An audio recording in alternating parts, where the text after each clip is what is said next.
मेरे प्रिय इयत्ता 8वीं 9वीं और 10वीं कक्षा के छात्रों, आज हम आगे चलकर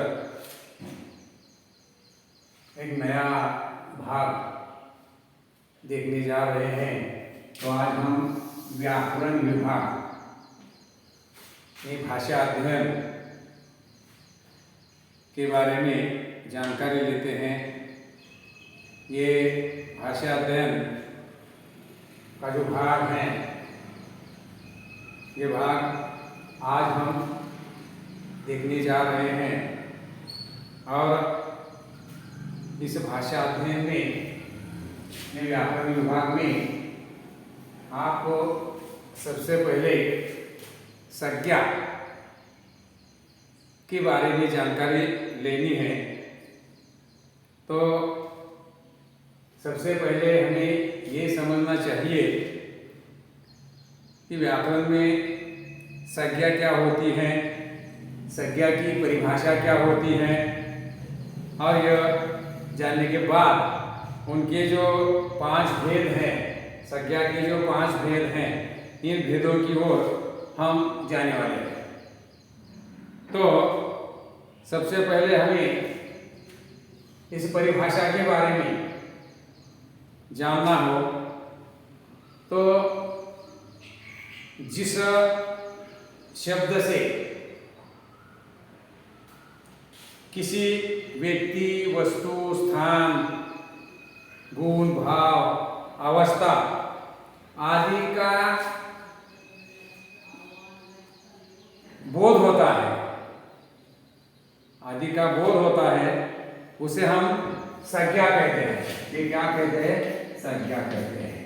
ने जिस शब्द से हमें कई व्यक्ति किसी स्थान में, कोई भी स्थान हो, उसके बाद गुण हो, भाव हो, गुण, भाव इत्यादि का बोध होता है। बोध होना यानी मालूम होना, बोध होता है। यानी जिस शब्द से हमें व्यक्ति, स्थान, गुण, भाव आदि का बोध होता है, उसे हम क्या कहते हैं? तो संज्ञा कहते हैं। जैसे मुंबई,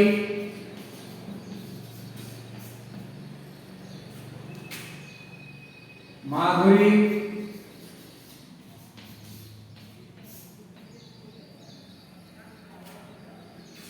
उसके बाद भारत,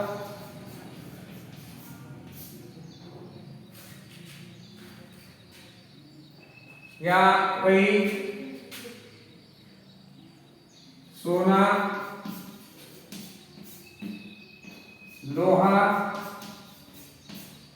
इत्यादि, ऐसे नामों का हमें क्या होता है? बोध होता है। और ऐसा बोध करने वाले शब्दों को हम क्या कहते हैं? संज्ञा कहते हैं। आएगा समझ में? जिस शब्द से किसी व्यक्ति, वस्तु, स्थान, गुण, भाव, अवस्था इत्यादि का बोध होता है, उसे हम संज्ञा कहते हैं। जैसे कि अतुल, माधुरी, भारत, लोहा, सोना, मुंबई, ये हमें किसी का बोध करते हैं, तो उसे हम क्या कहते हैं? संज्ञा। इन शब्दों को हम क्या कहते हैं? संज्ञा कहते हैं। तो इन संज्ञा के यहाँ 5 भेद हैं। कितने भेद हैं? 5 भेद। और इनमें से हम अभी पहला भेद जो है उसकी जानकारी लेने वाले हैं। तो पहला भेद है व्यक्तिवाचक।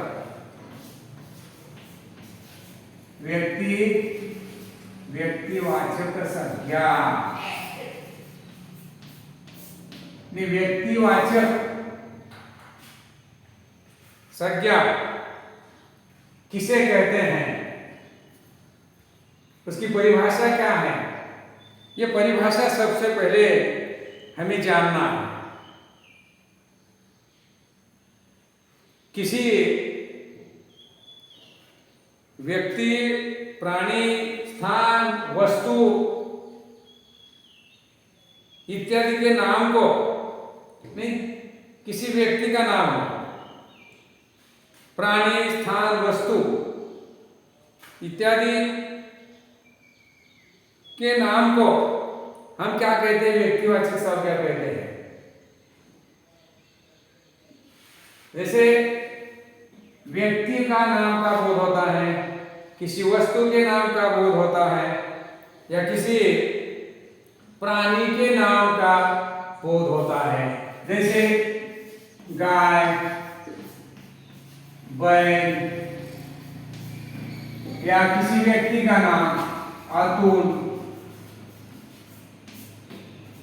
रमेश, ये जो नाम है, इन नामों का उल्लेख होता है व्यक्तिवाचक संज्ञा में। किसी प्राणी, स्थान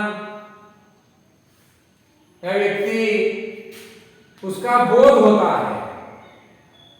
जैसे यहां मैं एक वाक्य लिखता हूं तो आपके समझ में आएगा। जैसे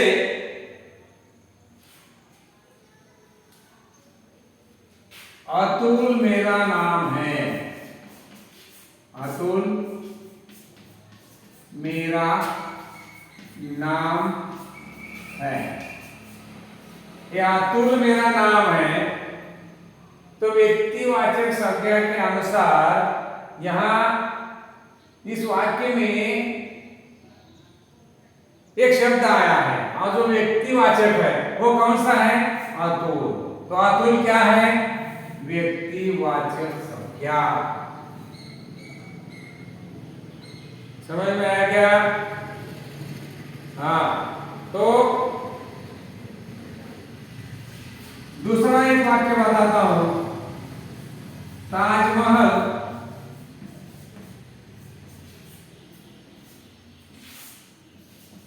सुंदर है।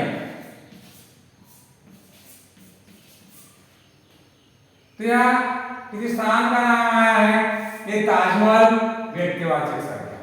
ऐसे बहुत सारे उदाहरण, जैसे कि पंडित नेहरू देश के पहले पंतप्रधान थे। पंडित नेहरू, ये क्या है, व्यक्तिवाचक संज्ञा है। गंगा नदी हमारी माता है, तो यहाँ गंगा ये नाम है, ये नाम व्यक्तिवाचक संज्ञा।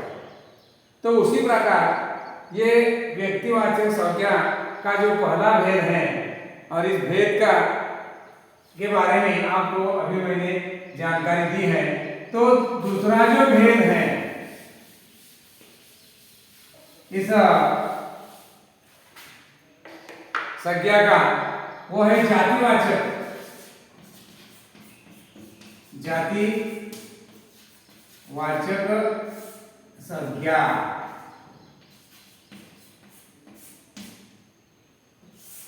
जातिवाचक संज्ञा, जो शब्द किसी प्राणी, स्थान, वस्तु के पूरी जाति का बोध कराता है, पूरी जाति का बोध कराता है, उसे जातिवाचक संज्ञा कहते हैं।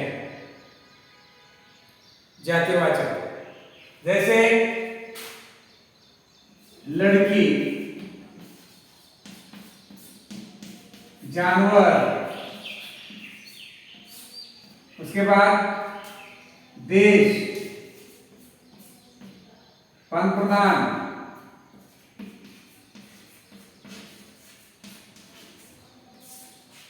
माता, बहुत सारे ऐसे शब्द हैं।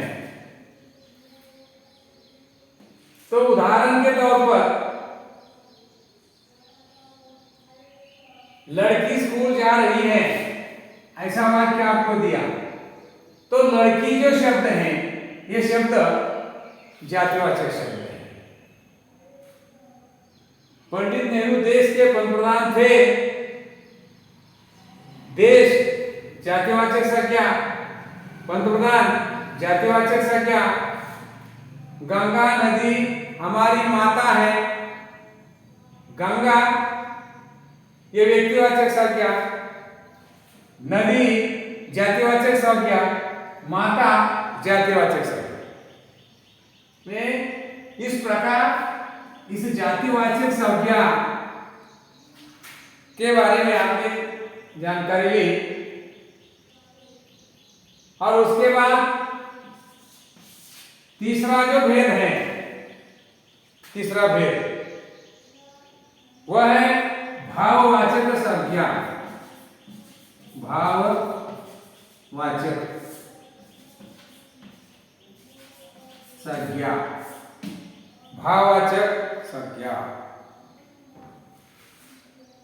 तो इस संज्ञा में हमें किसी भाव, गुण या अवस्था या दशा का बोध होता है। किस किस का बोध होता है?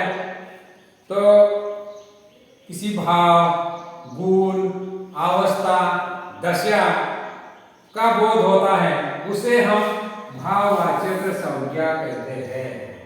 भाववाचक संज्ञा कहते हैं।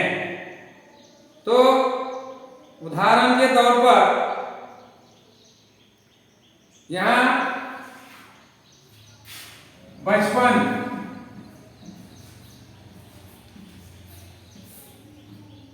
बचपन, साहस, बेचारा,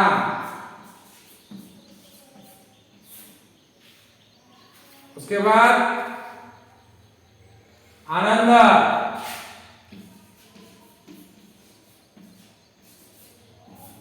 नहीं इतने सारे कुछ गुण, भाव, अवस्था का नाम निर्देश होता है या बोध होता है, उसे हम भाववाचक संज्ञा कहते हैं। इसे क्या कहते हैं? भाववाचक संज्ञा।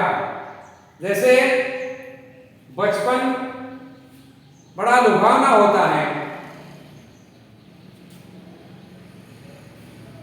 लड़का साहसी है, उसे बहुत आनंद हुआ। ये जो शब्द है, इन शब्दों को से आपको उसके कोई गुण या अवस्था, दशा का बोध होता है, इसलिए हम उसे भाववाचक संज्ञा कहते हैं। आया समझ में?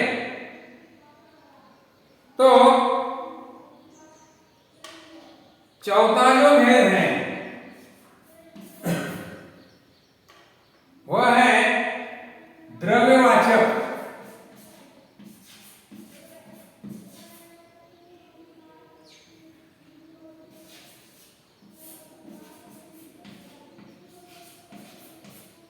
या उसे दूसरा नाम है पदार्थवाचक। द्रववाचक जैसे कि कोई द्रव, जैसे धातु,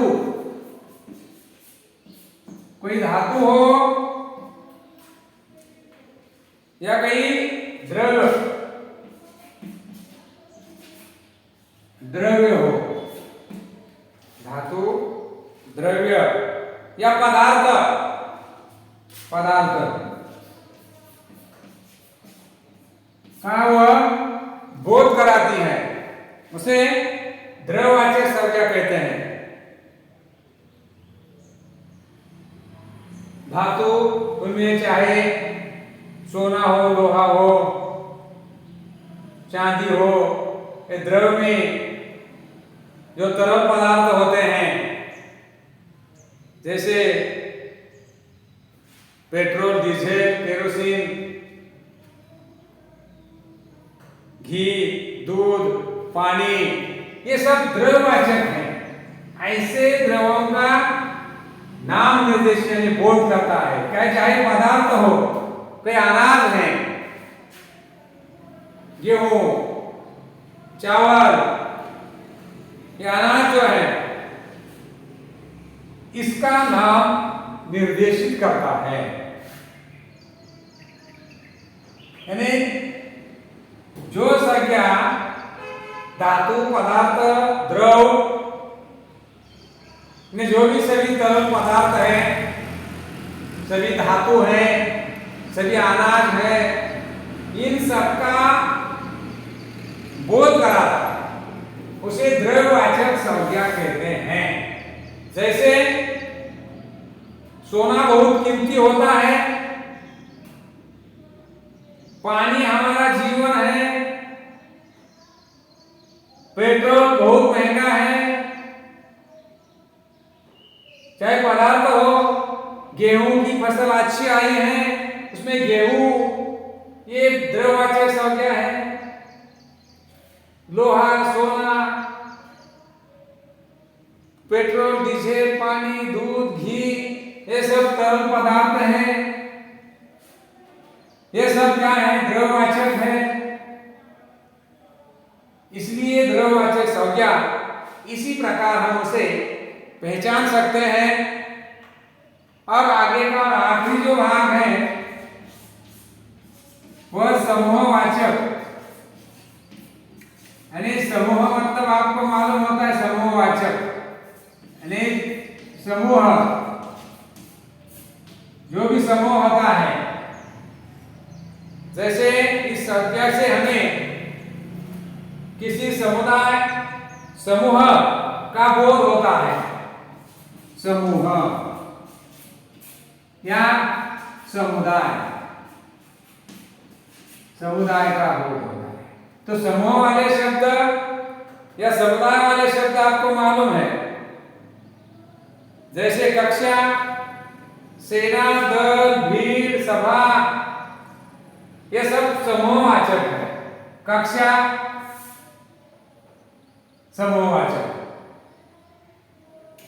और भीड़ समूहवाचक। वहां बहुत भीड़ है, 10वीं कक्षा में बहुत छात्र हैं, कक्षा। सभा में बहुत लोग आए थे, सभा, यानी समूहवाचक शब्द है। भारतीय सेना आगे बढ़ी, सेना, ये शब्द क्या है? समूहवाचक है। फूलों का गुच्छ समूहवाचक है। ऐसे समूहवाचक शब्दों का यहां बोध होता है, उसे समूहवाचक शब्द कहते हैं। इस प्रकार संज्ञा के 5 भेद आपने बताए, मैंने बताए। तो सबसे पहले व्यक्तिवाचक, जिस शब्द से व्यक्ति का या प्राणी, किसी वस्तु का बोध होता है, उसे व्यक्तिवाचक संज्ञा कहते हैं। दूसरे है जातिवाचक, जिस शब्द से किसी वस्तु, व्यक्ति की जाति का बोध होता है, उसे जातिवाचक कहते हैं। उसके बाद भाववाचक, जिस संज्ञा से हमें गुण, अवस्था, दशा, आनंद, उसका बोध होता है, उसे भाववाचक संज्ञा कहते हैं। द्रव्यवाचक संज्ञा, जिस संज्ञा से हमें धातु, पदार्थ, द्रव पदार्थ, इन सभी का बोध होता है, उसे हम द्रव्यवाचक संज्ञा कहते हैं। और 5वां और आखिरी भेद है समूहवाचक संज्ञा। इस समूहवाचक संज्ञा में हमें समूह या समुदाय का बोध होता है। कई उदाहरण मैंने दिए। वहां बहुत भीड़ है, भारतीय सेना आगे बढ़ी, में सेना शब्द है, दल है तो दल, सेना, भीड़, कक्षा, सभा, मेला, ये सब शब्द कैसे हैं? समूहवाचक हैं, इसलिए हम क्या कहते हैं? उसे समूहवाचक शब्द कहते हैं या संज्ञा कहते हैं। तो इसी प्रकार संज्ञा के जो 5 भेद हैं, इन 5 भेदों को हमने देखा है। तो आप सभी छात्रों को इस पर मैं स्वाध्याय दे रहा हूं कि 5 भेद के, प्रत्येक भेद के 5-5 उदाहरण तैयार कीजिए और अपने नोटबुक्स में लिखो। ये स्वाध्याय के तौर पर लिखना आवश्यक है, लिखो।